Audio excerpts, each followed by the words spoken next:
አገልግሎት እንፈጽም ስል አሁን ብዙዎቻችን የተሰጠንን እንትኖችን እያያችሁ ሊሆን ይችላል። እሱ አይደለም። አንተ ላይ እግዚአብሔር ያለን እያደረክ ነው። ሊመጣ ቀኑ እየቀረበ ባለ ጊዜ ላይ እንዴት እያገለገልክ ነው? ራስን እንደሚገባ እግዚአብሔር በሚወደው አቅጣጫ ላይ እየመራኸው ነው? እግዚአብሔር በሚደሰትበት አቅጣጫ ላይ ራስን እየመራህ ነው? እያስኬድክ ነው? ይሄ ጥያቄ እንዲኖራችሁ ብዬ ነው። ስለዚህ ይህን አገልግሎት ለመፈጸም ማድረግ የሚገባቸውን ነገሮች በደንብ እንድናይ ብዬ ነው። አገልግሎት መፈጸም መጨረሻ ዘመን ስለቀረበ ትናንትና ነግራቸዋለሁ። አንደኛ ጴጥሮስን ወደው ጻፉልኝ። አንደኛ ጴጥሮስ ምዕራፍ 4 ቁጥር 7 ላይ ምንድን ነው የምለው የሚያወራው? የነገሩ ፍጻሜ ደርሷልና እንደ ባለ አእምሮ አስቡ፣ ትጸልዩ ዘንድ በመጠን ኑሩ እያለ ነው ምለው። ምን ዘመኑ እያለቀ ነው ወዳጅ። እድሜ በጨመራ ቁጥር አንተና እኔ ጨመራ ነው የምልለው። እድሜ ከፍ ባለ ቁጥር ምን እያደረክ ነው? ከተሰጠ እድሜ እየበጣጠስክ ነው፣ እየጨረስክ ነው። የቀረ ምን ያህሉን አታውቅም። የቀረችን እድሜ እንዴት ባለው መልክ የእግዚአብሔርን ሐሳብ እየፈጸምክ ልትጓዝ ተዘጋጅተሃል። በእንዲህ አይነት እየተከራከረን እየተሞጋገተን እየተሞካከሸን አንዱን እየደበደብን እያጥላለን እየተጠላለን ኢየሱስ ቢመጣ በእውነት የእግዚአብሔርን መንግስት ምንኖርስ ይመስላችኋል? በቃ አገልግሎት ፈጽመዋለሁ። መንገድ ላይ እንዳትቀር፣ መንገድ ላይ እንዳይሆንብህ ነገር ምን አይል ትጉ ነህ፣ ምን አይል ትተጋለህ፣ ምን አይል ቻሌንጅ ታደርጋለህ።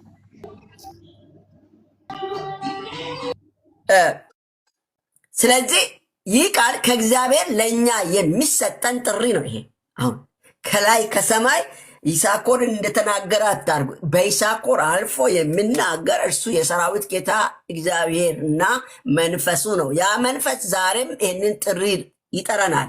እንዴት ነው? አገልግሎትን እየፈጸምክ ነው በትክክል?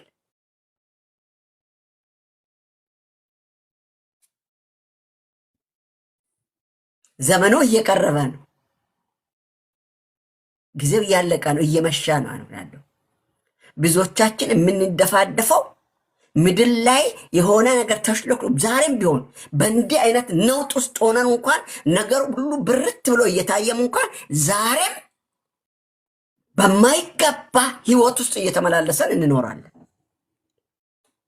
በወንድማማች መካከል ጸብን እየዘረን ወንድምን እየጠለን በነገር በጎሳ በቋንቋ እየተከፋፈልን በሃይማኖት ተቋማት ብትንትናችንን እያወጠን የእንትና ቲፎዞ እየሆነን ቡድንተኝነት እየሰራን ኢየሱስ ቢመጣ ምን እንሆን እንደሆነ እንግዲህ እሱ ይወቀው። ስለዚህ እንዴት አገልግሎትን እየፈጸምክ ነው በትክክል? እንዴት እያደረገን ነው? ራሳችንን አገልግሎት ወዳጅ፣ አገልግሎት ስላችሁ መድረክ ላይ ወጥቶ ማገልገል አይደለም። አገልግሎት ብቻ መጽሐፉ እየነገረኛል። አሁን አንተ በአንተ እጆች ላይ ምን እየሰራው? አንደበት ላይ፣ ጆሮህ ላይ፣ አይንህ ላይ፣ ሰውነት ላይ፣ አእምሮ ላይ፣ አስተሳሰብ ላይ ምን እየሰራህ ነው? እውነት እግዚአብሔር በሚከብረው መንገድ ራስን እየነደህ ነው? ውሎህን አዳሪህን ከእግዚአብሔር ጋር ነው ያለው? በሚሰራበት፣ በምትበላበት፣ በምትጠጣበት፣ በምትተኛበት፣ በምትሄድበት፣ በምትወጣበት፣ በምትገባበት በየትኛውም ስፍራ እውነት አገልግሎትን እየፈጸምክ ነው ወይ? የእግዚአብሔርን ሐሳብ፣ የእግዚአብሔርን ፈቃድ፣ የእግዚአብሔርን ህልውናውን እየኖርክ ነው ወይ? እየኖርኩ ነኝ ወይ? አገልግሎት መፈጸም የሚለው ይህንን ነው። አገልግሎቱን ፈጽሜ ያለው አይደል ምለው ጳውሎስ። አገልግሎቱን የተሰጠኝ አደራ፣ የሱን አደራ እየተወጣህ ነው ወይ? በሰውነት በብልቶች ላይ እግዚአብሔር የሰጠህን ማንነት መቆጣጠር ችለህ እንደሚገባ በሚገባ ስፍራ እያዋልከው ነው ወይ? ማንነትን ይህን ሰውየውን ይሳኮርን እንዴት እያደረገው ይሁን? አንቺ አንቺነትሽን፣ አንተ አንተነትህን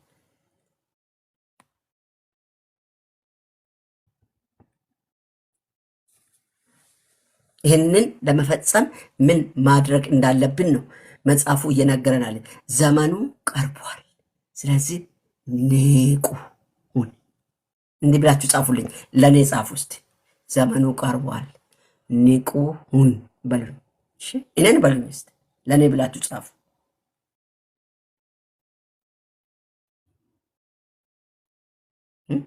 ጻፉ ውስጥ ሌላ ነገር ከምጽፉ ዘመኑ ቀርቧል ንቁ ሁን ብላችሁ ለእኔ ነው ጻፉ ያልኳችሁ። ለእኔ ለይሳቁ አስታውሱኝ እስቲ። እኔ ላይ እስቲ ሟርት ይሁንባችሁ። ይህን ጥሩ ነገር መሟረት ጥሩ አይደለ? እህቶች ወንድሞቼ እንዴት ናችሁ? ዘመኑ ቀርቧል። ንቁ ነን፣ እየነቀነን ንቁ ሆነናል።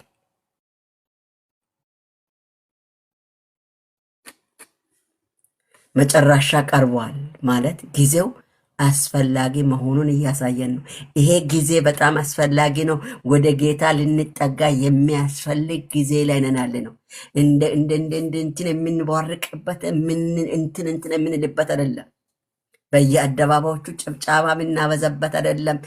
ንቁ ከሆነን ዝግ ብለን በእግዚአብሔር ፊት ቅድም አንደባት ገብተዋል ስለሆነ አካባቢ ከዛ አካባቢ ስለመጣ አካባቢ ላይ ያለውን ነገር ሲያወራ ከዛ አካባቢ የሆነ ሰው ያስፈልጋል። የቆረጠ በእግዚአብሔር ፊት የሚቆይ ስለ እኔ ብለህ ውረድ ብሎ የሚጸልይ ሰው ያስፈልጋል ነው ያልኩት።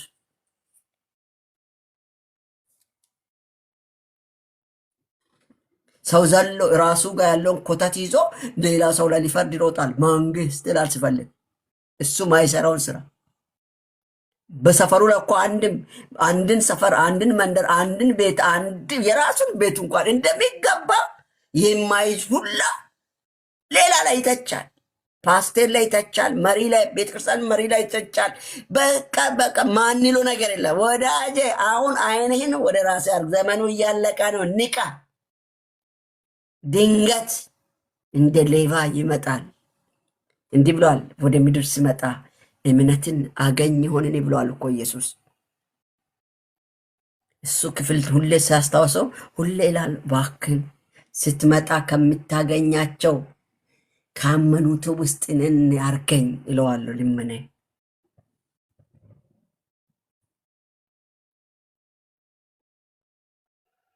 ስለዚህ መጨረሻ ቀርቧል ማለት ጊዜው አስፈላጊ መሆኑን ማወቅ ነው። ይሄ ጊዜ ውድ ጊዜ ነው።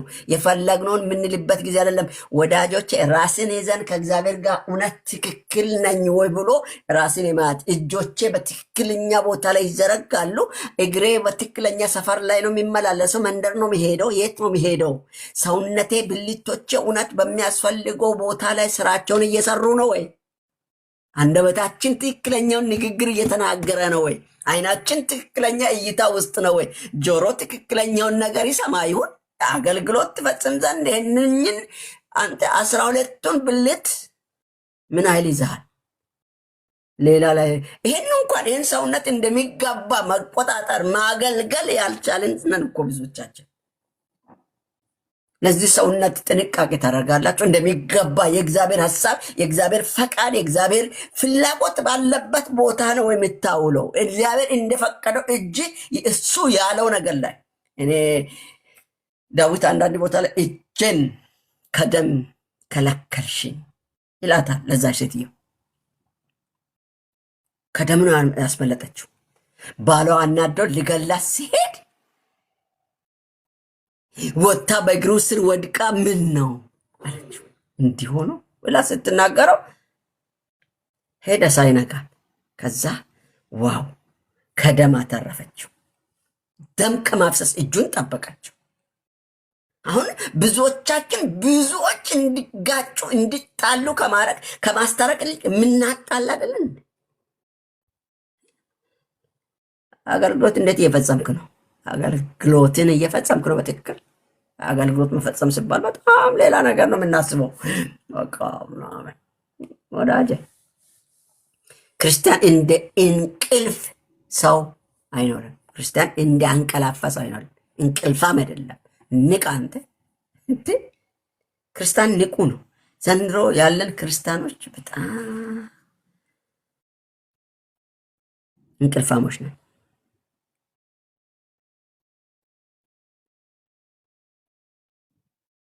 እውነት ይነገረ ይላል ጫላ። ምን እውነት እንደያዘ አልገባኝም። እኔ ውሸት እየተናገርኩ ነው እንደ ጫላ ደጋገምኩ ጥቅስን እያየው እና አገልግሎት የሚጀምረው በመንቃት ነው። በንቃት ነው። ጊዜን ማወቅ ነው። ዘመንን ማወቅ ነው። ሁኔታን ማወቅ ነው። ትው ተብሎ አይገባም። እንደ እርጎ ዝንብ በነገር ሁሉ ላይ ትው ተብሎ አይገባም። ንቃት ያስፈልጋል። እግዚአብሔር ያንቃል። አሜን። ያንቃል። እስቲ እግዚአብሔር አንተን ያንቃ በሉኝ። እስቲ እኔን ያንቃል። ለእኔ ነው የምፈልገው። ቢያንስ እኔን በሉኝ እያልኩ ነው እኮ ከበረታችሁ ብዬ እግዚአብሔር ያንቃል። እሺ፣ አገልግሎት መፈጸም የሚጀምረው ከንቃት ነው። የነቃ ሰው ይፈጽማል። የነቃ ሰው ይኖረዋል። የነቃ ሰው በሚገባ ሰውነቱን ጠብቆ በቅድስና እግዚአብሔርን ደስ በሚያሳይ መንገድ ላይ አውሎ ያሳድራል። ንቆች ነን። እስቲ እንዲህ ብላችሁ ጠይቁ ራሳችሁ። እኔ በመንፈሳዊ ነገር ንቁ ነን? እውነት ንቁ ነን ወይ? ንቁ ነን?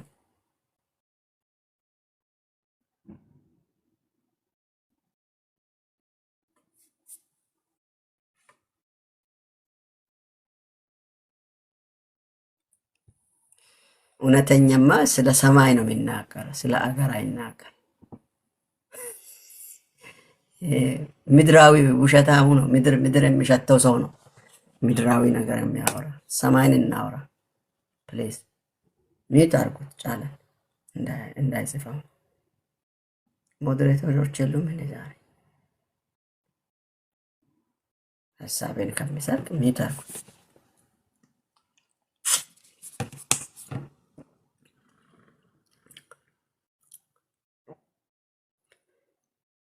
እኔ በመንፈሳዊ ነገር ላይ ንቁ ነኝ? እንጠይቅ ራሳችን። ጥያቄ ነው። ራስን ጠይቅ። አንቺም ራስሽን፣ እኔም ራስን ጠይቅ። ንቁ ነን ወይ ዘንድሮ? ለዚህ ይመስላል ከአባቶቼ አንዱ ዘምሯል አይደል? ራስን ልመልከተው አጥርቼ ሌላውን ትቼ ብሏል።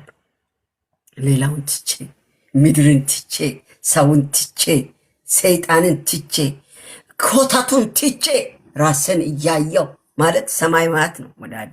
ሰው መስቀሉ ለአይኑ ሲሆን ራሱን ነው የሚያየው፣ ሌላ ሰው ላይ አይደለም። የቱ ጋ ነኝ ይላል። ራሱን ይፈልጋል፣ ሊያገኘው ይተጋል፣ ሁሌ የሚተጋ ይሆናል። ስለዚህ አገልግሎት መፈጸም ምህረት፣ አገልግሎትን የምንፈጽምበት ስልጣን ነው። እንግዲህ አገልግሎት ለመፈጸም የመጀመሪያ ትናንት ነግራቸዋለሁ።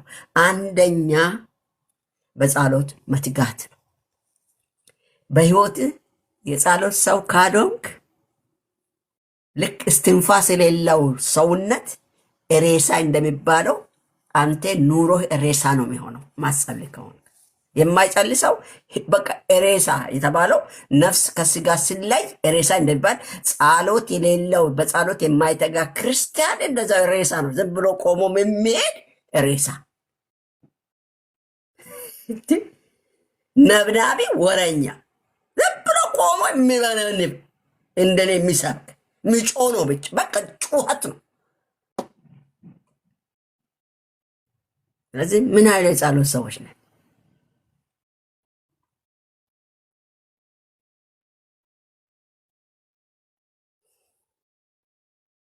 አገልግሎትን ለመፈጸም በጸሎት መትጋት ነው። ትጉ ያርጋችሁ፣ ትጉ ያርገን። የምንተጋ ሰዎች ያርገን።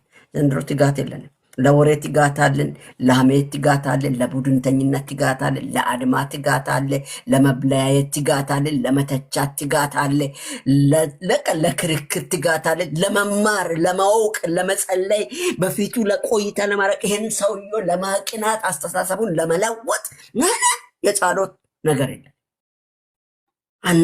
አልቀነንም፣ ንቁ አይደለንም። ድንዛዜን ለቆብናል። እግዚአብሔር ይህንን መንፈስ ይምተው ከትውልድ መካከል። እናንተ በዛ መከራ ውስጥ ሆኖ ዳንኤል ንቁ ነበር፣ ይተጋ ነበር፣ ይጸልይ ነበር። የሚጸልየው አምላክ እሱን አንድም እሳት ውስጥ ቢወረወር እዛው ይገኛል። የእሳቱን ኃይል ያጠፋል። ጉድጓዱ ሲወረወር እዛው የተራቡ አንበሶችን አይናቸውን ያሳውራል። አያዩትም። እያዩ አያዩትም። ስለማያዩን እንጂ ቢያዩማ ይበሉት ነበር። አያዩትም። ሰወራቸው። በእነሱ ፊት እሱ ተሰወረ። ይመላለሳል ውስጣቸው፣ መካከላቸው። ሽታ ጠረኑን ቀየረው እግዚአብሔር። የሰው ሽታ እንዳይኖር አደረገው። ሌላ ሽታን የሚያውቅ አንበሳ ሽታውን አላወቀም። ዳንኤልን አላዩትም። አይናቸው ታወረ። ወዳጄ የሚተጋ ሰው ይፈጽማል፣ እስከ ግብ ይሄዳል። ጎል አለው፣ ድል አለው፣ አሸናፊ ይሆናል። ትጉ። ካልተጋችሁማ ያው ስትንጨረጨሩ ስትወርዱ ስትወጡ ትኖራላችሁ ማለት ነው። እግዚአብሔር ትጋትን ይስጠን።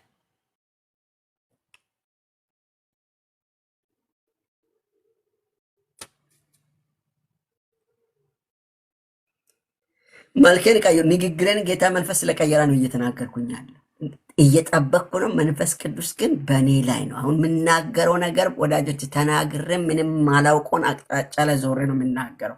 ምናልባት ለጥቂቶቻችሁ እግዚአብሔር እንደሚናገራችሁ ለይሳኮርም እየተናገረው እንደሆነ ስለሚገባኝ ነው። እኔ አሁን ላችሁ አንዳንዴ ነው ጽሁፍ የሚያዩ ራስን እያየው ነው የሚሰቡ። አንዳችሁን የምትጡ የምትገቡትን ላይ ተንኮል ጽሁፍ ካለ አይኔ ላይ ይመጣል።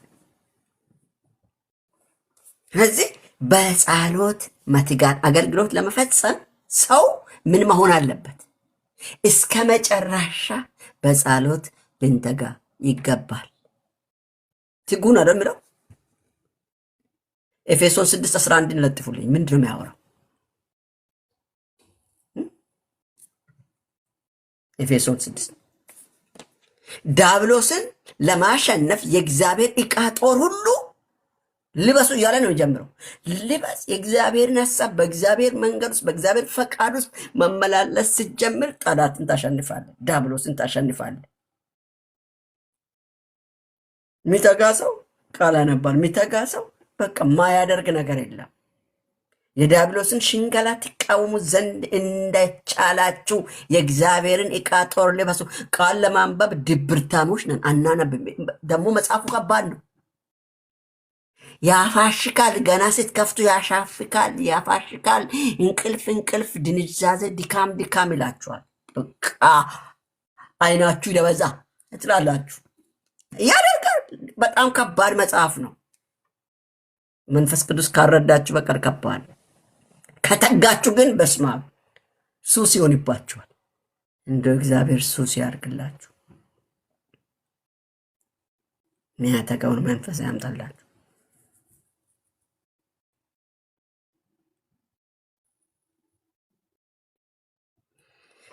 ኤፌሶን ላይ ያለው ቃል ይህንን ነው። በጸሎት የሚተጋ ሰው ምን ይሆናል? የእግዚአብሔርን ቃል ዕቃ ጦር የሚለብስ ነው የሚሆነው። በቃ የታጠቀ ነው የሚሆነው።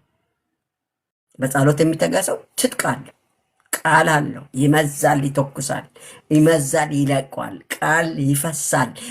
ከሌላ ከሰማይ አይመጣም። ያነበብከው ነው የጠቀጠቅከውን ለየጊዜው ራሱ ፈንቅሎ ገጹን ያወጣልሃል።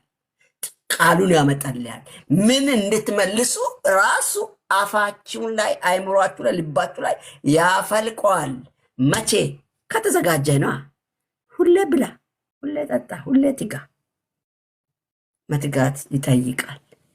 ሌላኛው በጸሎት የሚተጋ ሰው እንደ ባለ አይምሮ ማሰብ ይጀምራል። እንደ ባለ አይምሮ ያስባል። ዝም ብሎ በድንግዝግዝ አይሮጥም። ዝም ብሎ በመላሚት አይኖርም። ዝም ብሎ በአሉባልታ አይናገርም። በመሰለው ደስ ባለው አይሄድም። አስቦ ይበላል፣ አስቦ ይጠጣል፣ አስቦ ይወጣል፣ አስቦ ይነሳል፣ አስቦ ይጸልያል፣ አስቦ ይንበረከካል፣ አስቦ ይሰጣል፣ አስቦ ይከለክላል ጭምር እንደ ባለ አይምሮ። ለዚህ ነው ይሄኛውን ክፍል አንደኛ ጴጥሮስ ምዕራፍ 4:7 ላይ የሚናገረው የነገሩ ፍጻሜ ደርሷልና እንደ ባለ አይምሮ አስቡ፣ ትጸልዩ ዘንድ በመጠን ኑሩ። መጠን ያስፈልጋል አይባልም። ጊዜ ስጡ። ረፍታል። ተረጋጉ፣ አናግሩ። እንኳን አንድ ሰውየው ቢሮ ገብታችሁ እኮ ተረጋግታችሁ አክብራችሁ ሰላም ብላችሁ ወንበር ተሰጠው ቁጭ ብላችሁ ሰውየው ሰላምታ ከጨረሳችሁ በኋላ ዛሬ ፈልገህ ነበር ብሎ ስጠይቃው በዚህ በዚህ በዚህ በዚህ ጉዳይ ነበረ እንዲህ ነው ብላችሁ ነገራችሁን ነግራችሁ ጨርሳችሁ በቃ ስለሰማኝ አመሰግናለሁ ብላችሁ አትሄዱ። ሙሉ ነገር ሰምታችሁ እሱም መልሶ ከሱም ሰምታችሁ ከእናንተም ሰምቶ ሁለታችሁም ጨርሳችሁ ነው ወደ ቤት ብትሄደው። እግዚአብሔር ፊትም ተረጋጋ፣ ሰምተህ ውጣ እና ብንባት አይቻልም። መጽሐፍ ቅዱስ ስታነብ ተረጋጋ። ምንድን ነው የሚያወራ? አሰላስለው። ይኸውላችሁ ኢያሱ የሕጉን መጽሐፍ አነበበ ይላል። ሕዝቡም ቆሞ ለሩብ ቀን አነበቡ። ሩብ ቀን ነው የሚለው። ሩብ ቀን ደግሞ ቁጭ ብለው አሰላሰሉ ነው የሚለው። አስታወሉ። አሰላሰሉ የሚለው አማርኛው የኛ ነው። አስታወሉ ነው የሚለው። ቁጭ ብለው ሩብ ቀን ቁጭ አሉ። ያነበቡትን ለማስታወል ቁጭ አሉ። ሩብ ቀን አንብበው ሩብ ቀን ቁጭ አሉ። ይነጋገሩ ነበር። ምንድን ነው? ምን ነበር የተናገረ? ምን እያለን ነው? ይሄ ቃል ምን ማለቱ ነው? ይሄ ቃል ምን ነው ትርጉሙ? ቃላቶቹን ፈልፍለው። ወዳጅ መጽሐፍ ቅዱስ አንብቤ ነበር ለማለት አታንብብ። ቁጭ ብለህ መቼ ጻፈ? አሁን ስናጠና እየታዘባችሁ ነው። ሁለተኛ ጴጥሮስ ሐሙስ እያጠናን አይደል? ጢሞቴዎስን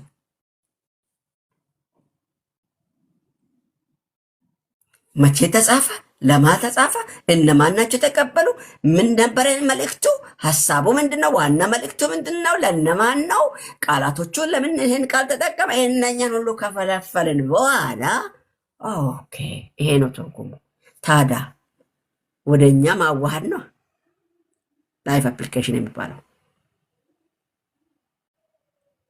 ለእኔ ምን ተማርኩ ዛሬ? ይሄ ክፍል ምንድነው ያስተማረኝ ብሎ ቁጭ ብሎ ተረጋግቶ ማንበብ ነው፣ ማሰላሰል። መኪና እየነደዝን ብላ ከፍቅረኛ ጋር እያልክ ትሄዳለህ። መሪ ላቃል እያወራ እየሳቅ ፊት ለፊት ላይ ነው። አይኔ አስረ አታትም።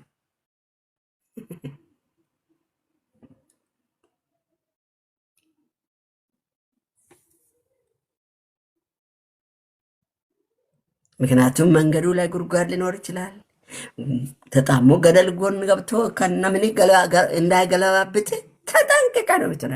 እንዲሁም ክርስትና ጥንቃቄ የሚሻ ነው ወዳጅ። ተጠንቅቀ አንብብ፣ ተጠንቅቀ ጸልይ፣ ተጠንቅቀ ፊቱ ላይ ተመላለስ እያልኩ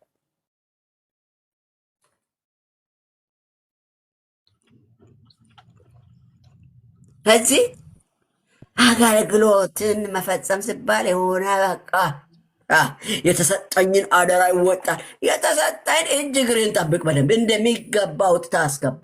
ይህን ሰውየውን እንደሚገባ ኖሮ እንዲሄድ አድርገው። ይህን ይሳኮር ወዳጄ ጌታዬን አመሰግነዋለሁ፣ ስለ ራሴ ማለት ነው። ብዙ ጊዜ ቁጭ ብዬ አመሰግነዋለሁ።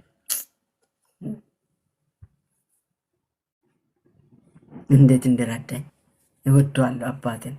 ይህን ጥበብ ይህን ማስተዋል በሕይወቴ ያበዛልኝ ይረዳኝ፣ ያለ ሰው እንዲያድግ ይረዳኝን ቃሉን ገልጦ ያብራራልኝ፣ መንገዴ ላይ የቆመልኝ፣ መሄድ ከማይገባ መንገድ ሀቆ መልሶ ቀጥ አድርጎ ቤቱ ላይ ያኖረኝ ያሰነበተኝን የቃሉን ፍቺ ያበራልኝን አምላኬ የተባረከውን እኔ መንፈስ ቅዱስን እንዴት እንደሚያደንቀው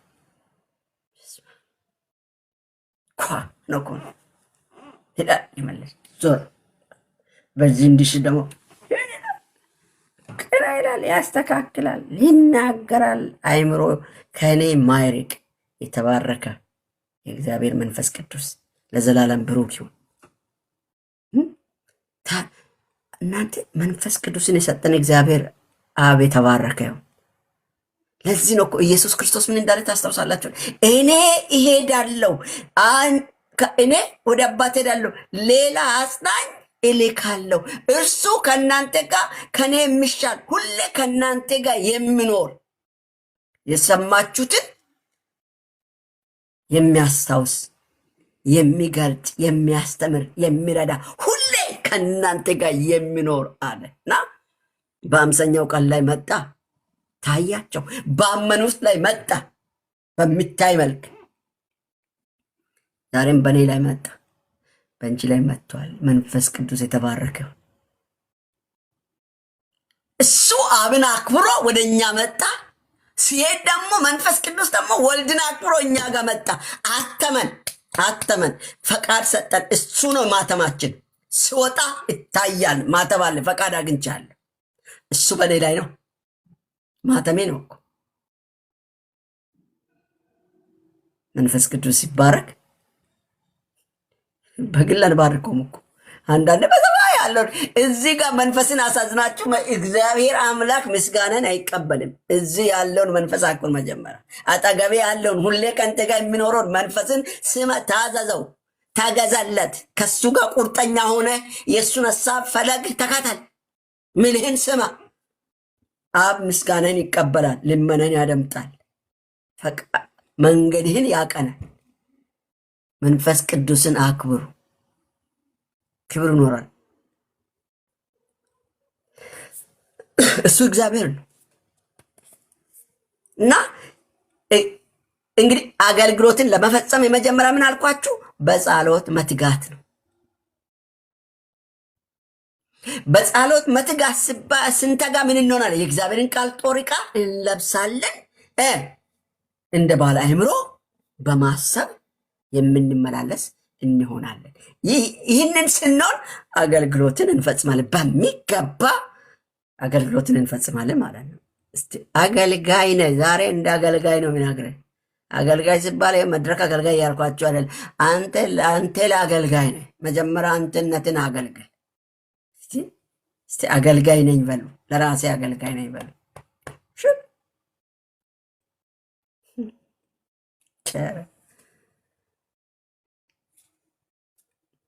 እዚህ ላይ ቢጨርስ ይሻለኛል። የሚቀጥለውን ሀሳብ ነገ ቢቀጥል ነው ይሻላል።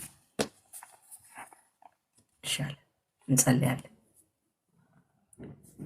ጌታ መንፈስ ቅዱስ እናመሰግናለን ከእኛ ጋር ስላለ፣ ቃልን እየገለጥክ እያበራልን፣ መንገዶቻችንን ልታቀና፣ ዘመናችን ፍጻሜ እንድደርስ አውቀን እንደሚገባ እንድንኖርልህ ስለፈለግ በእንዲህ መልክ ልታሳስበን ወደንና ወደ ወገኖቼ ስለመጣ በኢየሱስ ክርስቶስ ስም ታላቁ ስምህ የተባረከ ይሁን። አከብረሃለሁ፣ ከፍ አደርግሃለሁ። ሁሌ በምክርህ ግሩም ነህ ተብሎልሃል። መንፈስ ቅዱስ ዛሬም ስራ ላይ ነህ፣ እየሰራን ስላለ ከትናንት ይልቅ ከአምና ከካቻምና ይልቅ አሁን የበረታ ህይወት ውስጥ እንድንኖር ስለፈለግ፣ ነቅተን እንድንመላለስ ስለፈለግ፣ ንቁዎች እንድንሆን ስለፈለግ በእንዲህ መልክ ወደ እኔና ወደ ወገኖች መጥተሃል። በኢየሱስ ክርስቶስ ስም ተባረክ፣ ከፍ እናደርግሃለን። ስለ ጊዜያችን ተባረክ። ቀሪ ዘመናችንም ላይ ቀሪ ጊዜያችንም ላይ እንደሚገባ የምንኖርበትን አቅም ጉልበት አብዛልን። ባሪያህን ስለረዳኝ አመሰግናለሁ። በኢየሱስ ጌታ ስም ጸለይን፣ አሜን። ተባረኩ።